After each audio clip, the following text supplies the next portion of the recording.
Let's bring in Newsweek's senior editor-at-large and Article 3 Project Senior Counsel Josh Hammer. Josh, we'll start with Kamala. Her new book is sounds interesting. The state of the Democrats is even more interesting. They are rudderless, no clear leadership, with the most radical voices currently setting the agenda. Look, I mean, who is going to read this book, first of all, Rita? I mean, literally, what is the actual audience for this? I'm sure, look, I mean, I published a book. I know a little bit about how the book publishing, process works. I'm sure there'll be some large left-wing NGOs, some, the Soros Foundation, groups like that will bulk purchase a bunch of copies. But, what, like, real American, what actual person out there in proverbial or literal flyover country in the middle of the country is actually going to run to the local bookstore or go to Amazon or some online vendor and actually purchase the book? I have no idea. I mean, this woman can literally not even finish a coherent sentence without sounding like she's just reading off a cue card. So I can't even imagine what it's going to be in whole chapters. I mean, to be clear, not that she wrote the whole thing herself there, but look, I mean, what does Kamala Harris want to do? I mean, she recently told Stephen Colbert that she has no intention of seeking the governorship of California and Sacramento. That's probably music to the ears, I would imagine, of most California Democrats who don't want to deal with anything close to that hot, stinking, flaming bag of garbage. But she's really trying to stay in the public light. That's why one publishes a book, after all. So I don't really know what she's trying to do, Rita. I don't really know exactly what her end game is. I suspect she might be trying to give it another go in 2028, which, frankly, again, as someone who wishes the Democrats nothing but the worst, I kind of smile ear to ear at that, because it failed epically once and it'll fail epically again if they're so stupid enough to try it. That's precisely my prediction. I think she's looking at the polls. She is the front runner in the polls for 2028 as far as the Democrats are concerned, and she's delusional enough to give it another go. Now, let's move on to the Cincinnati mob attacks. One of the victims there has spoken out. Single mum Holly was bashed. She was knocked out cold by a group of thugs in Cincinnati. Well, she's broken a silence to thank those who have highlighted what happened to her. You have just brought back faith and humanity. So God bless you all. Thank you. I appreciate everything that you're doing for me and my family. And the mayor of Cincinnati has still not bothered to talk to Holly or the other victims. I have not. I mean, look, again, this was a fight. It was a horrific fight. But as council member and others have said, we have significant other public safety challenges. Fight, Josh? He called it a fight. I've seen the footage. It was a mob attack. It was no fight. Yeah, so this is a race mob. I mean, this is a racialist mob. This was a mob of predominantly, if not exclusively, black people, non-white people mobbing up to basically beat the crap out of white people. And, Rita, as I said on my show, the Josh Hammer Show, I mean, what did you think was going to happen? What did the people out there chanting that white people are an oppressor class, that the white race is responsible for more tyranny and genocide and colonialism and imperialism and all these various other ivory tower stupid left-wing isms? At what point did you think that someone was actually going to start throwing punches? God forbid, it actually could have been a lot worse. They could have taken out guns or something like that there. But this is a race mob. And does anyone think for a second, literally, does anyone think for 1 second that if the races were reversed, that a bunch of white people start beating the crap out of a bunch of black people, that this mayor in Cincinnati would say, oh, we have a lot of violence here in Cincinnati, Ohio? Bull crap. Utter complete bull crap. He had a moral obligation to reach out, probably from the first instance. But the second that this story started generating national, I guess to an extent, international headlines there, which happened pretty quickly due to the race-centric nature of it, the mayor has to be involved there. I mean, this is the reputation of his city really at stake. Cincinnati, Ohio is not a small city, actually. It's a decently large city. It's not a Chicago, New York City metropolis, but it's a decently large city there. But this is a veritable race mob, and no one should think for a single second, Rita, that if the races were reversed, that this schmuck would not be immediately involved within seconds.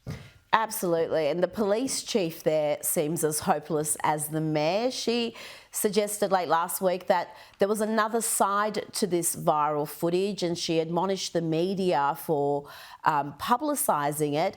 But you're right, if it wasn't for X, if it wasn't for social media, we may have never heard about this story in the mainstream media. It was really X that pushed this footage, and in the end, the vice president was asked about it. And when he weighed in, the mainstream media seemed to finally get interested in covering this story. Now, let's move along to revelations that the FBI never probed confidential talks between the Democrats, including the Clinton campaign, and high-ranking employees of Liberal billionaire George Soros, leftist billionaire, and his Open Society Foundation. These Soros operatives, Josh, including Leonard Bernardo, held confidential conversations with the Democratic National Committee and Hillary Clinton's campaign team in 2016 to push the false Russian collusion narrative to smear Donald Trump. The then DNC chairwoman, Debbie Wasserman Schultz, she was in these meetings, and I do remember when these emails were first unearthed back in 2020, the Democrats had a very convenient, very familiar excuse. They said it was the Russians. The document reportedly came to the attention of U.S. intelligence officials from Dutch intelligence. It included discussion of an email exchange between former DNC chairwoman Debbie Wasserman Schultz and Leonard Bernardo, an official with Open Society Foundations run by George Soros. According to the Times, Wasserman Schultz allegedly told Bernardo that then Attorney General Loretta Lynch would not charge Clinton with a crime for having the private email server. Wasserman Schultz and Bernardo have both denied even being in contact with each other, suggesting the document was a fake attempt by the Russians to throw a wrench into the U.S. intelligence community. Josh, when are we going to see something approaching consequences for all this lying, all this plotting, and really undermining of democracy? All right, so first of all, in that cut that we just heard, I'm really happy that whoever was that voiceover in that cut talked about the Hillary Clinton email scandal, because many of us actually have not forgotten about that. Hillary Clinton had 33,000 emails for high security State Department official duties on a private server. She did the whole bleach bit thing, tried to erase it overnight there. And when James Comey, in late June or early July of 2016, right at the heart of that presidential campaign cycle, when James Comey, as the FBI director, got out there and said that he is not going to recommend charges or bring charges against Hillary Clinton because no reasonable prosecutor would do it, while simultaneously, around right the same time, within weeks of each other, the FBI had formally launched Operation Crossfire Hurricane, this investigation into alleged Russiagate, which we now know beyond the shadow of a doubt had its origins in the Clinton campaign, the Steele dossier, Fusion GPS, this whole terrible story there.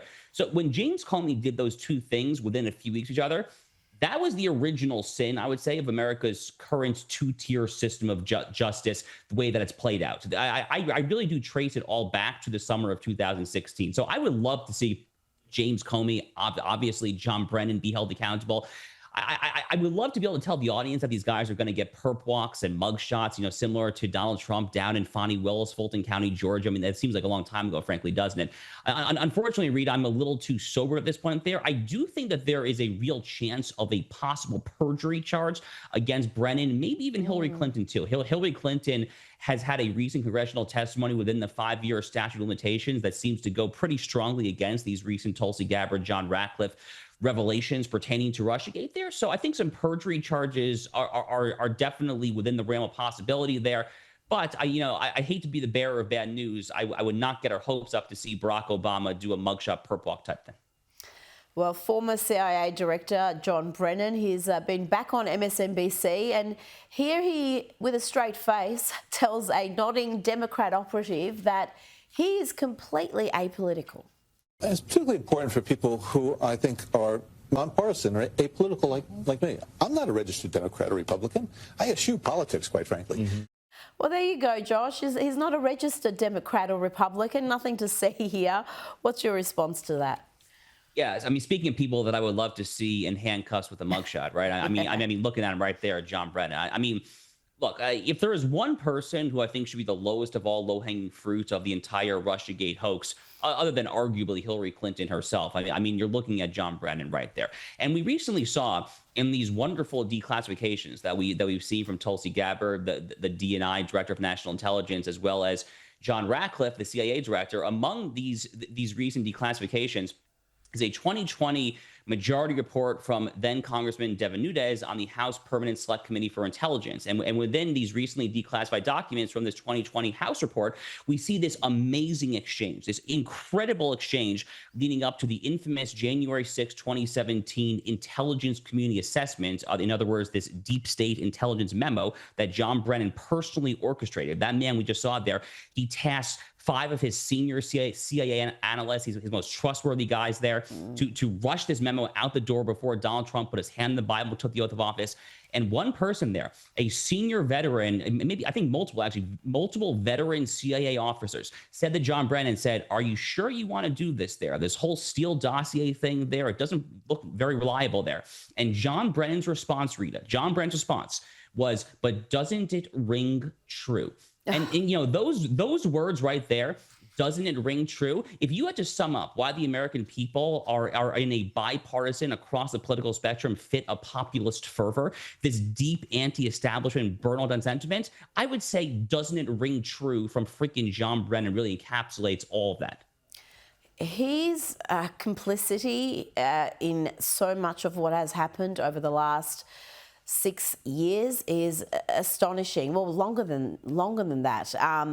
And let's not forget his part in smearing the New York Post and presenting their bombshell story about Hunter Biden's laptop. He was amongst those who said this was Russian disinformation. He signed that letter, and the influence that would have had right before the 2020 election can't be understated.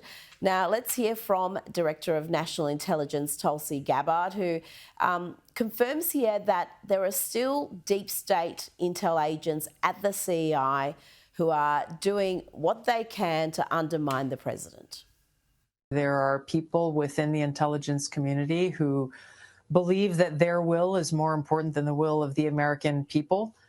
And will weaponize intelligence by leaking it to their friends within the mainstream media with the intent of undermining President Trump's agenda. Now, Josh, Donald Trump promised a reckoning. He had people associated with him jailed over some very dubious politically motivated charges. Are we going to see a reckoning? Are they going to get away with it?